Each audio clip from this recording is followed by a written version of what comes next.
चलिए दोस्तों, आज हम करेंगे 26 और 27 अक्टूबर के ओलिव बोर्ड के मॉक का सोल्यूशन। ठीक है, आशा है कि आप अच्छा खासा स्कोर कर रहे होंगे और अच्छे से रिवीजन कर रहे होंगे। देखो, मॉक टेस्ट को इतना दिमाग पर नहीं लेना है आपको, उसको अटेम्प्ट करो और एनालाइज करो कि क्या चीज़ हम इम्प्रूव कर सकते हैं, उस हिसाब से रिवीजन करो। बस इसका स्कोर के चक्कर में ना पड़ो कि कितना स्कोर आ रहा है।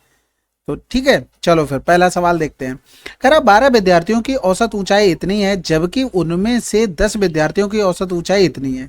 यदि शेष बचे विद्यार्थियों में से एक विद्यार्थी का दो विद्यार्थियों की कुल ऊंचाई में 60% ऊंचाई का योगदान है तो शेष दो विद्यार्थियों की ऊंचाई कितनी है। सबसे पहले तो ये देखो, जब सवाल आसान हुआ करे ना तो आप जो नॉर्मल कर लिया करो, ज्यादा डेविएशन वगैरह के चक्कर में मत पड़ा करो।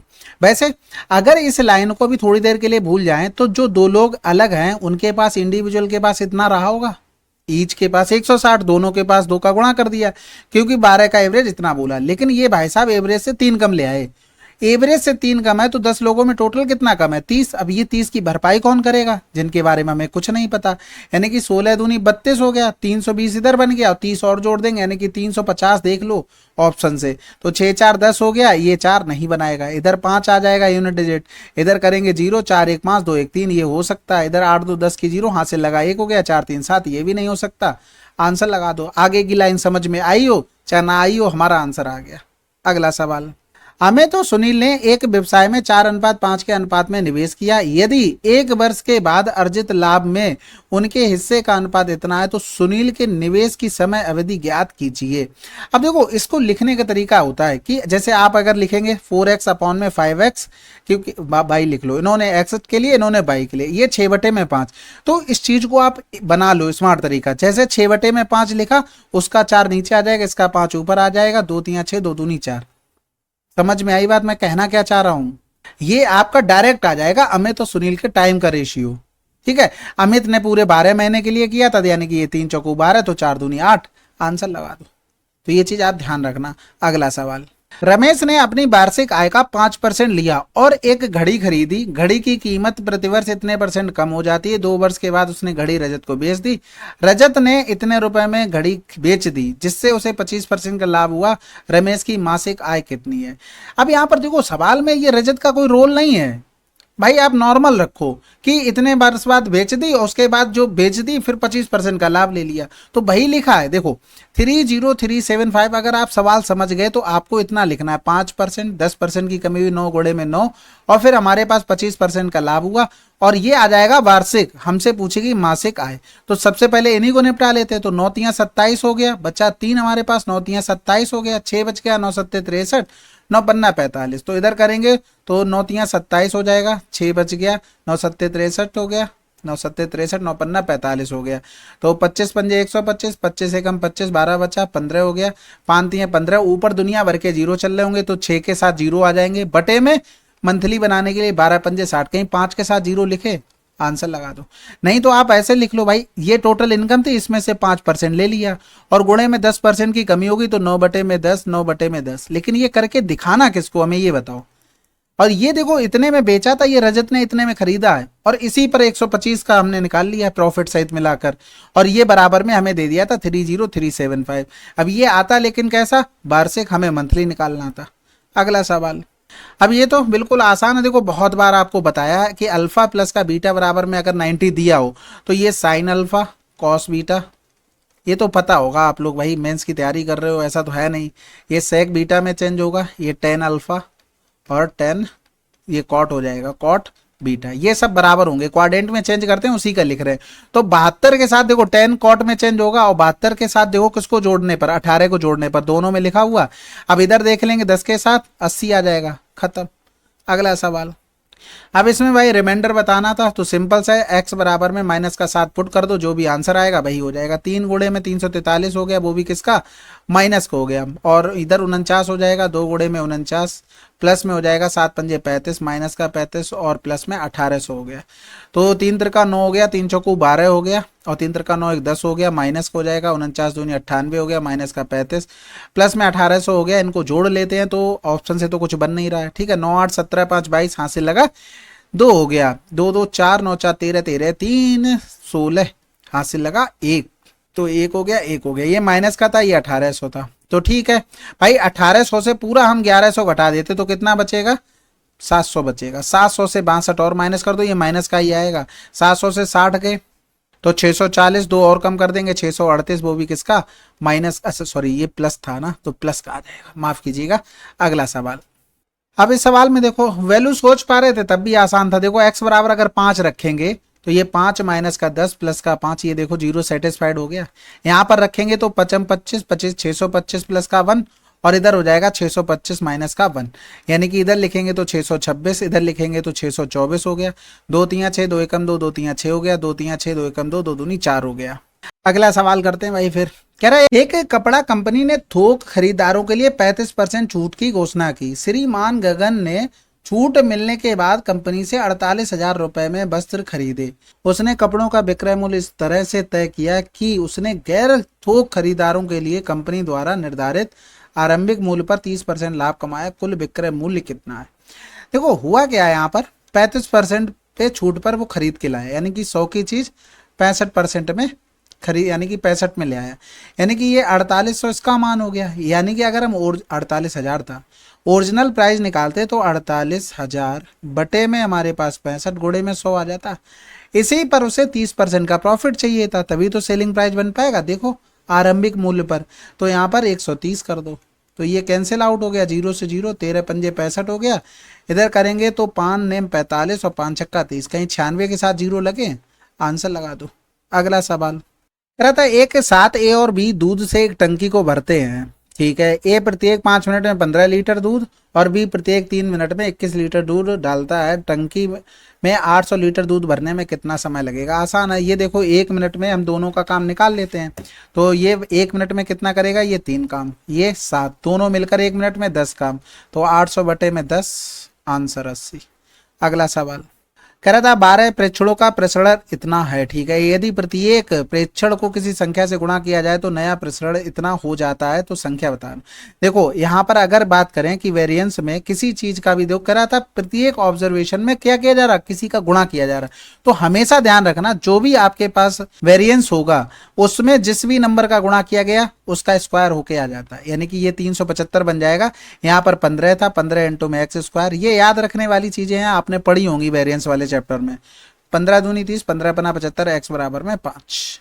अगला सवाल 50 पैसे 20 पैसे 25 पैसे के कुल इतने सिक्के की धनराशि का योग इतना रुपए है। यदि 50 पैसे और 20 पैसे सिक्कों की संख्या इतने अनुपात में है तो 50 पैसे के सिक्कों की संख्या बताइए। देखो एक तो तरीका है कि ऑप्शन से आप देख लो, बार बार उसको मैच करना पड़ेगा। दूसरा तरीका है कि 50 पैसे के 3x हैं, 20 पैसे के 5x हैं।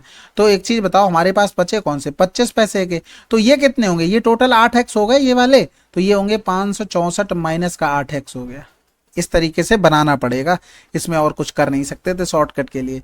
यहां पर देखो 3x और बटे में हो गया हमारे पास 100, और कितने के थे, 50 पैसे के, प्लस में 5x, ये 20 पैसे के सिक्के थे, बटे में 100 रुपए में बना रहे हैं, और प्लस में 25 पैसे के 1 बटे में 4, या तो पूरा ही लिख दें 25 बटे में 100, ये हो गया 564 माइनस का 8x, बराबर में हमें दे दिया था 161 रुपया।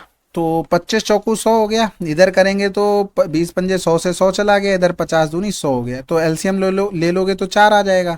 तो इधर हो गया 3 दूनी 6x, इधर हो गया 4x, इधर तो 4 था ही, तो ये 564 माइनस का 8x बराबर में हो गया 4 एकम 4, 16 चौकू 64, ठीक है। अब यहाँ पर करना पड़ेगा 6 4 10, 10 से 8 गया 2x, इधर चला जाएगा 0 हो गया, और 14 से 6 गया 8 हो गया, तो x बराबर कितना आ गया 40। हमें क्या चाहिए 50 पैसे के, तो गुणा कर देंगे 3 गुणे में 40, यानी कि 120। अगला सवाल गर्मा और सुमन की वर्तमान आयु का अनुपात इतना है, 5 वर्ष बाद उनकी आयु का अनुपात इतना होगा।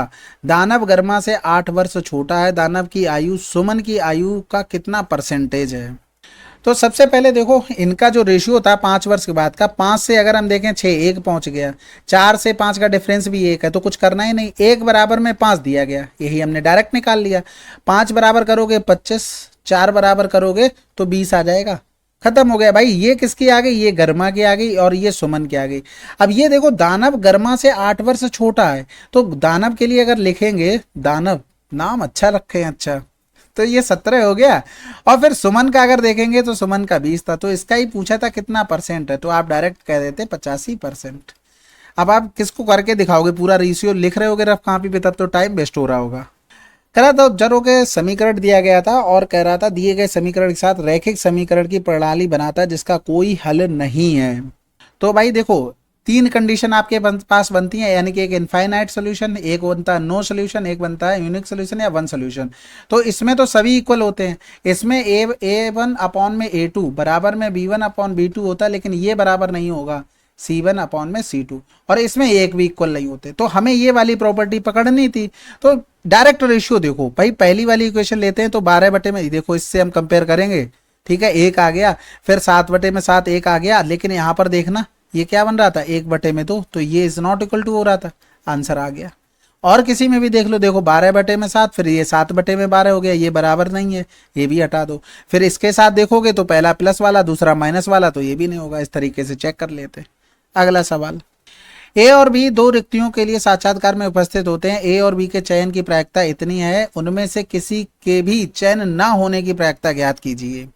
तो भैया सिंपल सा, इसमें से 8 बटे 9 टोटल पॉसिबिलिटी थी, उसमें से एक पॉसिबिलिटी ऐसी है सिलेक्ट हो जाए, लेकिन 8 कैसी होंगी जिसमें नहीं होगा। इसी तरह 10 से 7 गया, 3 बटे में 10, ये ही निकालना था। 3 त्रिका 9 हो गया, 2 चौकू 8, 2 पंजे 10, यानी कि 4 बटे 15। अगला सवाल, एक चोर इतने मीटर की दूरी पर एक पुलिस कार को देखकर एक निश्चित चाल से अपनी बाइक पर भाग जाता है। पुलिस की कार चोर का पीछा करना शुरू कर देती है और उसे पकड़ लेती है। यदि चोर पकड़े जाने से पहले इतने किलोमीटर भागता है, पुलिस की चाल इतनी है, तो चोर की बाइक की चाल क्या है? बहुत आसान है। जैसे देखो, यहाँ से ये रहा चोर, ये पुलिस है यहाँ पर, और ये देखा 350 मीटर की दूरी पर, ये यहाँ से लेके यहाँ पहुंचा, उतने ही टाइम में पुलिस वाला यहाँ से यहाँ पहुंच गया, यानी कि दोनों में टाइम कांस्टेंट हो गया, ठीक है। लेकिन चोर ने यहां से लेकर 1.6 किलोमीटर, या तो हम लिख ले रहे हैं 1600 मीटर कंप्लीट की। एक चीज बताओ, चोर ने टोटल कितनी चली? 1600, और पुलिस वाले ने इतनी देर में टोटल कितनी जोड़ ली? भाई जोड़ दो, 16 3 1950 जोड़ दी। ये किसका आया? ये डिस्टेंस का रेशियो आया। जब टाइम कांस्टेंट है तो स्पीड का भी रेशियो सेम ही होगा, यानी कि 5 3 15 हो गया, 5 9 45, इधर करेंगे 5 दूनी 10, 5 3 15 और 5 दूनी 10 हो गया। यानी कि देखो, पुलिस वाले की चाल 39, हमारे हिसाब से भी 39 आई, तो 32 आंसर हो गया। अगला सवाल, अब इसमें देखो भाई क्या दे रहा था, डिसेंडिंग ऑर्डर में था, मीडियन दी रखी थी 26, कैलकुलेट देयर मीन। मीन का मतलब है आपको एवरेज निकालना है। तो सबसे पहले तो एक चीज देखो, कितने टोटल नंबर हैं? 3 और 3 6 हैं, यानी कि बीच वाले हमें 2 नंबर पकड़ने हैं, तो 2 नंबर बीच वाले कौन से रहे? ये नंबर रहे। यानी कि अगर हम देखेंगे तो हमारे हिसाब से मीडियन इतनी आई, और क्वेश्चन में कितनी दी गई? 26। तो यहाँ पर 26 दूनी 52 हो गया, यानी कि 3x, 52 में 1 जोड़ दिया 53 माइनस का 29 हो गया, 13 में से 9 चला गया तो 4 हो गया, और 4 से 2 गया 2, यानी कि x बराबर कितना आ गया? 8 आ गया। अब इनका एवरेज निकालना, तो सबको जोड़ना पड़ेगा। तो नंबर क्या क्या बन गए? 56 32 29, डेविएशन नहीं लगाना है। 8 3 24, 24 से 1 गया तो 23 हो गया, और इधर 8 बन गया, इधर 5 बन गया। देखो यहाँ पर सिंपल सा, 8 5 13, 13 3 16, 16 और 9 25, 25 और 2 27, 27 और 6 कितना होता है? 33। और बटे में कितने नंबर हैं? 2 2 4 5 6 नंबर हैं। अब देखो, ऑप्शन में कोई भी आंसर दिया होगा, उसमें 6 का गुणा करके यूनिट डिजिट 3 मिलना चाहिए, ठीक है। तो पहला देखो, 6 पंजे 30, 6 पंजे 30 और 3 33, 6 रंग 36 आया, 6 पंजे 30, 6 48 और 3 51 आया, 6 चौक 24 हो गया, खत्म। कौन सा मिला? अब आराम से आप बैठ के करते रहो, हमारा तो आंसर आ चुका है, ठीक है। एक समकोण त्रिभुज एबीसी में ए समकोण है और कोण ए के द्विभाजक बिंदु डी पर बीसी से मिलता है। एडीसी इतना है, बी इतना है। तो ए पर समकोण है भाई, ए पर समकोण ए बी, और ये हो गया सी। कह रहा था बिंदु डी पर बीसी से मिलता है, समद्विभाजक है ऊपर से, चलो ठीक है, यहाँ पर मिल गया। ये एडीसी 89 है, एडीसी यानी कि ये 89 डिग्री हो गया, ठीक है। कोण बी की मान हमें बताना है, तो इससे आसान हो सकता है कुछ। ये कितना हो गया? 45 हो गया। ये कितना हो गया? x हो गया। एक्सटीरियर एंगल प्रॉपर्टी से हम कह सकते हैं 45 प्लस का x बराबर 89। तो आपको कुछ करना ही नहीं था, 9 से 5 का डिफरेंस देखते यूनिट डिजिट से आपका काम हो जाता, ठीक है। x बराबर कितना आ जाता? 44। अगला सवाल, 12.5% की दर से 2 वर्षों के लिए निश्चित मूलधन पर चक्रवृद्धि ब्याज और साधारण ब्याज के बीच अंतर इतना है, तो मूलधन ज्ञात कीजिए। देखो 2 साल के डिफरेंस का फार्मूला होता है पी आर अपॉन में 100 की पावर में 2। अब ये 100 क्यों आ जाता है? या तो ऐसे लिख लो r% की पावर में 2, ठीक है, या फिर आप ऐसे लिख लो 100 इसी वजह से लिखते हैं। तो देखो कितना आसान है, कुछ नहीं करना आपको, 239 पी, और इधर 1/8 हो गया, यानी कि 9 घोड़े में 8 8 64, इसका पहुंच जाएगा 4, 4 नेम 36, आंसर लगा दो। अगला सवाल करते हैं, आराम से पूरी कैलकुलेशन करना आप। अब सवाल में सबसे पहले तो इसको 9 बार काट दो, यानी कि √9 आया तो 3 हो जाएगा, इधर लिख लेंगे तो 24, इधर हो गया 18 बटे में 3 बटे में 3, 3 त्रिका 9 दूनी 18, 24 दूनी 48, आंसर। अगला सवाल, इस सवाल में ये भी बहुत आसान था, ये क्वेश्चन थोड़े छोटे होंगे इस बार, अगली बार कोशिश करेंगे कि इनको बड़ा किया जाए, ठीक है। क्या ही बताएं, बोलते हैं भाई लेकिन सुनता नहीं कोई। यहाँ पर देखो कॉस ए अपॉन में साइन ए हो गया, यानी कि ये साइन वाला साइन से कैंसिल आउट हो जाएगा, तो कॉस स्क्वायर ए बराबर क्या दिया, 1/2, यानी कि इसको हम लिखेंगे कॉस ए बराबर में 1/√2, तो ये किसका मान हो गया, 45 डिग्री का, तो 1 प्लस का इधर रख देंगे 2, तो आंसर आ गया 3। अगला सवाल कह रहा था, एक समकोण प्रिज्म का आधार एक समबाहु त्रिभुज है, यदि प्रिज्म का पार्श्वपृष्ठीय क्षेत्रफल इतना है तो प्रिज्म की ऊंचाई इतनी है, तो प्रिज्म का आयतन क्या होगा। देखो आयतन अगर लिखोगे तो आपको पता है कि जो एरिया होता है उसके साथ हाइट हम लगा देते हैं, तो हमें आयतन पता लग जाता। तो अगर इतना भी आइडिया लगा लेते कि हाइट उसमें मल्टीप्लाई होगी, तो आप 7 का मल्टीपल चेक कर सकते थे, 3 का भी कर सकते थे, 3 2 5 4 9 ये हो रहा था, 4 2 6 2 8 ये नहीं हो रहा था, 4 2 6 4 10 3 13 ये भी नहीं हो रहा था, 4 2 6 3 9 3 12 यानी कि 2 हो रहे थे। अब एक 7 का कर लेते, तो देखो इसको कर लेते हैं, 7 चौक 28 2 बचा, और 7 21 7 दूनी 14, ये 7 से हो रहा है, इधर करते 7 चौक 28 5 बचा, 49 3 बचा, ये नहीं हो रहा, आंसर आपका आ गया था।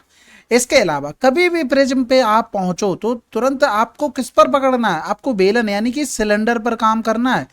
तो सिलेंडर का अगर आयतन देखें तो πr²h, और ये πr² होता क्या है सिलेंडर में, ऐसे यही तो होता है, यानी कि ये सर्किल बना होता है, यानी कि आधार का क्षेत्रफल इनटू में क्या हो जाती है, हाइट हो जाती है, यही हमारा पिरामिड का उसका प्रिज्म का बन गया, समझ में आए। और जैसे ही पिरामिड पे पहुंचो तुरंत आप कोण को पकड़ लो, इसी तरीके से बनता है।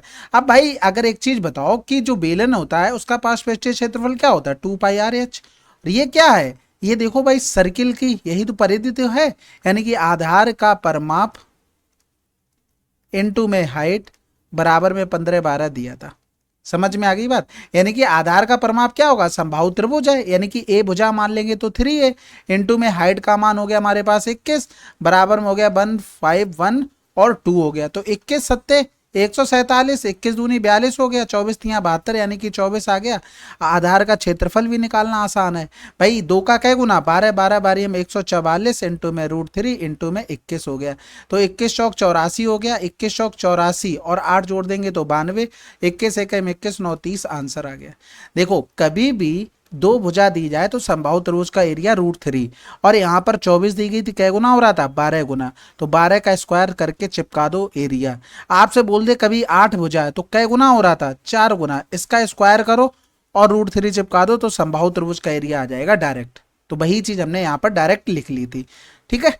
अगला सवाल, find the total number of prime factor in the expression. आपको कुछ नहीं करना है, जो नॉर्मली निकालते हैं ना उसमें एक जोड़ देते हैं, वो इसलिए जोड़ देते हैं क्योंकि एक को भी हमें लेना पड़ता है, लेकिन यहाँ पर प्राइम फैक्टर है यानी कि एक को हमें नहीं लेना है, तो जो नॉर्मल लिखा होगा उसी पर काम कर लेंगे। तो 3 गुणे में 3 हो गया, इधर करेंगे 2 की पावर में 4 हो गया, 4 गुणे में 5, तो 5 को 20, 3 त्रिका 9, दोनों को जोड़ देंगे 29, आंसर आ जाएगा। अगला सवाल, एक दूध वाला 80 लीटर दूध में 20 लीटर पानी मिलाता है, मिश्रण का 1/4 हिस्सा बेचने के बाद उसने शेष मिश्रण में पानी डाल दिया ताकि मिश्रण फिर से मूल मात्रा में आ जाए। मिश्रण में पानी और दूध का वर्तमान अनुपात क्या है। देखो पूछा क्या, पानी और दूध का, यानी कि वाटर और मिल्क का। तो सबसे पहले 80 था, यहाँ पर 20 था।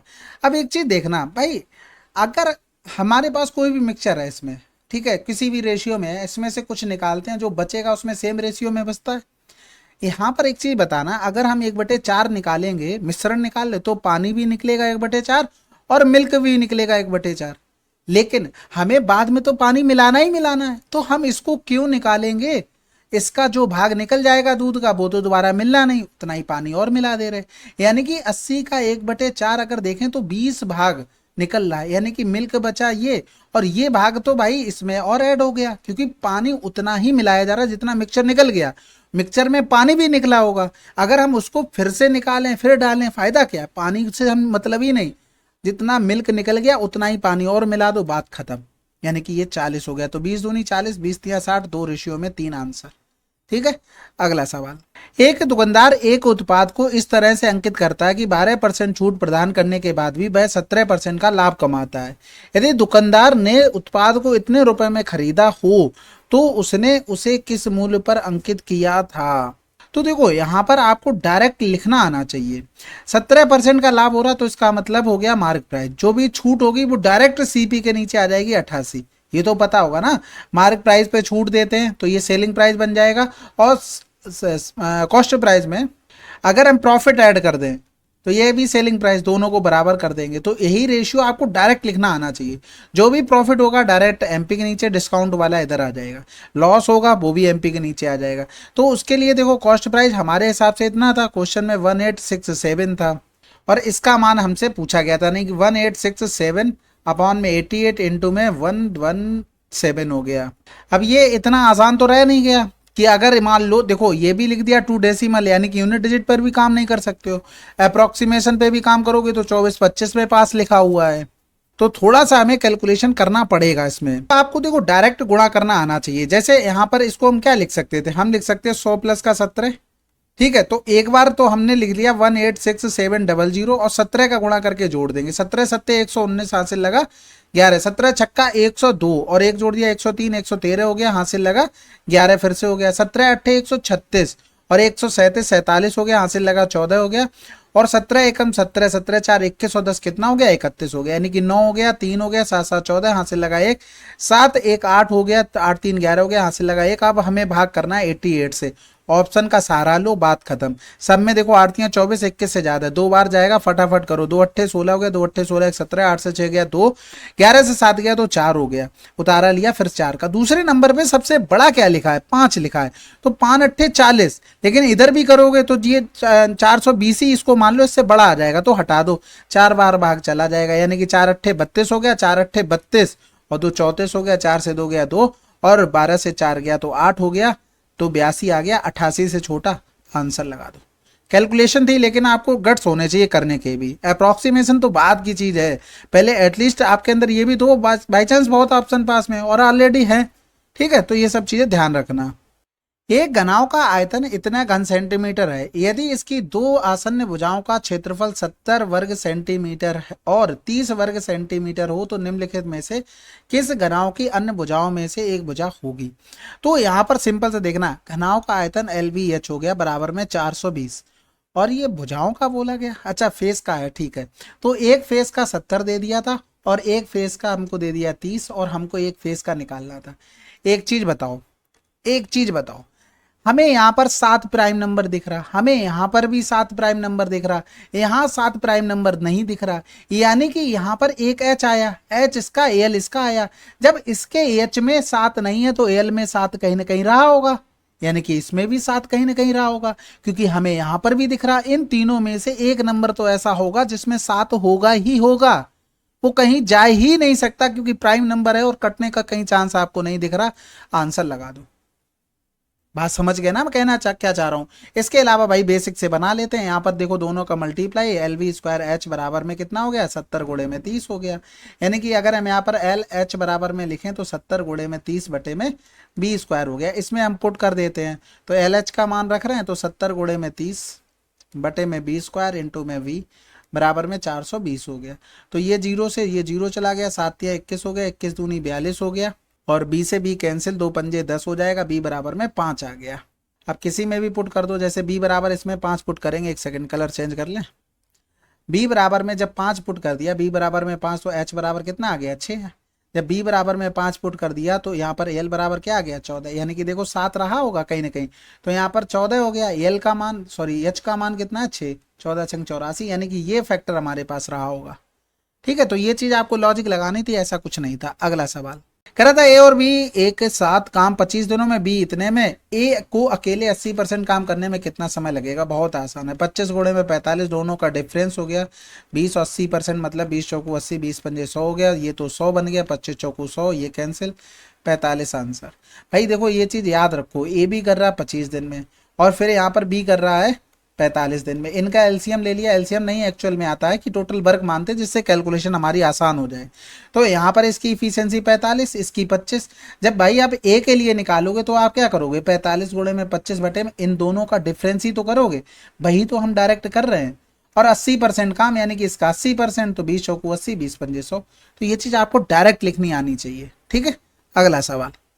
ये सवाल तो बिल्कुल आसान था। ये देखो ए क्यू माइनस का बी क्यू और बराबर करेंगे तो ए माइनस का बी, और जो भी ब्रैकेट में लिखा था वही सेम चीज नीचे, ये इससे कैंसिल आउट, यानी कि दोनों का डिफरेंस 12 से 9 गया तो 3, खत्म। अगला सवाल। ए बी केंद्र ओ वाले वृत्त के लघु खंड में एक जीवा है। सी लघुचाप ए बी पर ए और बी के बीच एक बिंदु है। ए और बी पर वृत्त की स्पर्श रेखाएं बिंदु डी पर मिलती हैं। ए सी बी इतना है, तो ए डी बी का मान क्या होगा।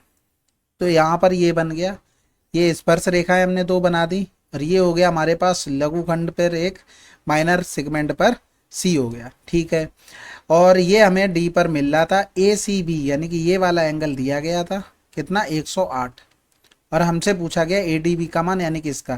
देखो ये अगर एंगल निकालना है, इसको अल्फा मान लेते तो आपको डायरेक्ट करना है 180 और 108 का 2 गुना, 2 अट्ठे 16 हो गया, 2 एकम 2, तो 6 बचा, 11 से 8 गया 3, 36 डिग्री आंसर। अब ऐसा कुछ नहीं किया जो आपको पता ना हो, ठीक है, इसमें ऐसा कुछ भी नहीं किया जो आपको पता ना हो। यहाँ पर हमने मान लिया ये अल्फा दिया गया था, ये यहाँ से इसको किया, ये सेंटर पे आ गया। ठीक है, ये 90 बनाएगा, ये तो समझ गए आप। और अगर हम इसको और यहाँ पर फर्दर मिला दें तो आपको ये भी पता है चक्रीय चतुर्भुज से ये वाला एंगल कितना हो जाएगा, ये वाला एंगल हो जाएगा 180 माइनस का अल्फा हो जाएगा। और अगर हम इसको देखें ये कितना हो जाएगा, ये हो जाएगा इसका 2 गुना, यानी कि 360 माइनस का 2 अल्फा। और जब ये दोनों 90 बन चुके हैं और इसको अगर बीटा मान लें तो आमने सामने कोणों का योगफल क्या होना चाहिए, 180 होना चाहिए। यानी कि हमें निकालना क्या था, हमें बीटा निकालना था। तो अगर हम 180 को इधर ले आए तो 180 माइनस का 2 अल्फा हो गया, बराबर में बीटा, माइनस का बीटा आ गया। अगर इसको सही से लिखोगे तो 2 अल्फा माइनस का 180 हो गया। तो आपको बस इतना ध्यान रखना है, इसका 2 गुना हमें डिफरेंस करना होता है 180 से बस, क्योंकि छोटे बड़े पे ध्यान मत दो। आप साइन इस तरीके का बना लो, बड़े से ही छोटा घटाना होता है। तो ये डायरेक्ट रिजल्ट याद रखोगे, जल्दी हो जाएगा, आता सबको, इसको टाइम सेव करने की बात है बस। अगला सवाल। In a triangle PQR, S is a point on side PR such that this angle is equal to PQ बराबर इतना, PR इतना है लेंथ। अब देखो ऐसा कभी भी बनता है ना तो मोस्ट प्रोबेबली आपका सिमिलरिटी ही लगती है। तो यहाँ पर हो गया PQ और S किस पर है, PR पर पॉइंट है, तो PR को नीचे लेते हैं क्योंकि ये करने में थोड़ा आसान रहता है इसलिए। तो ये P हो गया, ये Q हो गया, ये R हो गया। इस पर एक पॉइंट S है, QRP, यानी कि अगर ये एंगल अल्फा है तो PQS, तो ये एंगल भी अल्फा हो गया। PQ बराबर में 12.6 है, PR बराबर में 18 है, तो PS का मान हमसे पूछा गया, इसका मान। तो हमसे जो पूछा गया है, पहले तो एक चीज देख लो, जो हमारा ट्रायंगल है कौन सा, PQR, सिमिलर ट्रायंगल होगा PSQ। जिस तरीके से लिखे उस तरीके से नहीं हो सकते सिमिलर, जो मैंने यहाँ पर लिखा है वो वेरी कर सकता है। ठीक है, एग्जैक्ट नहीं लिख रहा हूँ मैं, नहीं तो बोलो कि ये P यहाँ पर होता है, Q वहाँ पर होता है, ऐसा कुछ नहीं। तो इनमें दोनों में ये वाला तो एंगल कॉमन हो गया, बड़े वाले में छोटे वाले में ये कॉमन हो गया, और एक ये बराबर था, यानी कि अगर हम इसको बीटा लिखना चाहें तो इसमें बड़े वाले में ये वाला क्या हो गया, बीटा हो गया। ठीक है, तो सबसे पहले हमें PS निकालनी, तो अल्फा के सामने PS है, अल्फा के सामने PS है। बड़े वाले में अल्फा के सामने क्या, 12.6 है, और बीटा के सामने अगर हम देखें छोटे वाले में कितना दिया गया था, 12.6, और बड़े वाले में बीटा के सामने 18, 18 सत्ते 126 हो गया। PS बराबर में 7 छक्का 42 और 12 सत्ते 84, 84 और 4 88, और पॉइंट आ जाएगा 2 के बाद, यानी कि 8.82। अगला सवाल। जब भिन्न A के 2/5वें भाग को दूसरे भिन्न B के 3/8वें भाग में जोड़ा जाता है तो परिणामी 5/12। यदि भिन्न A भिन्न B से 13/72 अधिक है तो A और B का गुणनफल क्या होगा। कह रहा था A का 2/5 और B के 3/8 भाग में जोड़ने पर 5/12 मिलता है, और कह रहा था A भिन्न B से 13/72 अधिक है, प्लस 13/72 अधिक है। करते हैं भाई, बेसिक सही बनाते हैं। और क्या है, यहाँ पर देखो 8 दूनी 16 A हो गया, प्लस में 5 3 15 B हो गया, बराबर में जाएगा तो 40 ऊपर, तो 5 4 एकम 4 4 3 12 आ गया। इधर करेंगे तो ये हो गया a माइनस का b बराबर में हो गया 13/72। तो यहाँ पर 16 और ये हो गया 16 और इधर भी 16 हो गया। तो 8 दूनी 16, 8 ने 72 हो गया। अब यहाँ पर ये कैलकुलेशन करेंगे, ये माइनस ये प्लस ये माइनस ये कैंसिल आउट हो गया। 15 16 31 20 हो गया। और बराबर में करेंगे तो इधर माइनस करना पड़ेगा, इधर नीचे 9 था और इधर भी 9 बनाना पड़ेगा। 10 पंजे 50 हो गया, यानी कि 150 माइनस का 2, 13 दूनी 26 और बटे में 9 हो गया। यानी कि अगर हम इधर लिखना चाहें तो 31b बराबर में 10 से 6 गया तो 4 हो गया और 4 से 2 गया तो 2 बटे में हो गया 9। तो 4 बार ये चला जाएगा तो b बराबर में 4 बटे में 9 आ गया। अब एक चीज तो आपको पता है, जब गुणा करोगे तो 4 ऊपर मिलना ही मिलना चाहिए। कुछ भी आ जाए भाई, आप कैलकुलेशन करते रहना आराम से। खत्म हो गया सवाल। अब इसको भाई इसमें पुट कर दो, ठीक है। तो यहाँ पर a बराबर क्या आ जाएगा, 4 बटे में 9 यानी कि 8 ने 72, 8 चौक 32 और प्लस में 13 हो गया। डायरेक्ट लिख रहे हैं, ठीक है। तो 3 2 5 हो गया, 3 1 4 बटे में 72 हो गया। तो इन दोनों का मल्टीप्लाई कर देते, 4 बटे में 9 गुणे में 45 बटे में 72, 9 पन्ना 45, 18 चौक 72, 5 बटे में 18। अगला सवाल, एक व्यक्ति ने 2 योजनाओं में प्रत्येक में इतने रुपए का निवेश किया, जिसमें से एक 15% की ब्याज दर दे रही थी, दूसरी इतने % की। 4 वर्षों के बाद प्राप्त ब्याज के बीच अंतर क्या होगा। देखो बहुत आसान है भाई, इन दोनों पर प्रत्येक पर सेम था। यहाँ पर रेट में कितना अंतर आया, 8, यानी कि 8% ज्यादा आएगा, यानी कि यही अंतर आएगा। और उसे निकालना था 4 वर्षों का, यानी कि टोटल इतना। तो हमें 4300 का इतना ही तो % निकालना था। तो यहाँ पर हमें मिल गया आंसर, क्योंकि फेवर में थे। ऑप्शन 8 चौक 32 और 2 3 6। खत्म हो गया यूनिट डिजिट से। अगला सवाल, चलिए फिर ये थे टोटल मेंस के 30 सवाल। और अगर वीडियो कंप्लीट करते हो तो डन लिख दिया करो, और कोई सजेशन हो तो कमेंट बॉक्स आपके लिए हमेशा ओपन रहता है। चलिए फिर मिलते हैं अगले वीडियो में, तब तक के लिए जय हिंद जय भारत।